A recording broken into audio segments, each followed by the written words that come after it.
আলহামদুলিল্লাহ আমরা 9 থেকে 13 পর্যন্ত 9 থেকে 13 পর্যন্ত তাকবীর পড়ব। আজকে ফজর থেকে শুরু হয়েছে।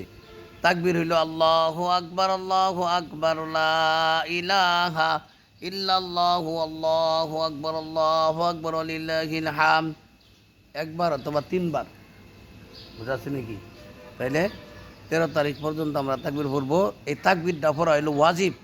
যদি কেউ না পড়ে, একেবারে না পড়ে, তাইলে ওয়াজিব তরফ করলো। একটা ওয়াজিব তরফ করলে 7000 বছর জাহান্নাম।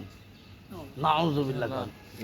মেয়ে লোকরা আস্তে আস্তে, পুরুষরা জোরে জোরে পড়বো আল্লাহু আকবার লা ইলাহা ইল্লাল্লাহু আল্লাহু আকবার লিল্লাহিল হামদ। আল্লাহ পাক রব্বুল আলামিন আমাদেরকে বেশি বেশি আমল করতে দান করুক, আমিন। আসসালামু আলাইকুম ওয়া রাহমাতুল্লাহি ওয়া বারাকাতুহু। ওয়ালাইকুম আসসালাম ওয়া রাহমাতুল্লাহি ওয়া বারাকাতুহু।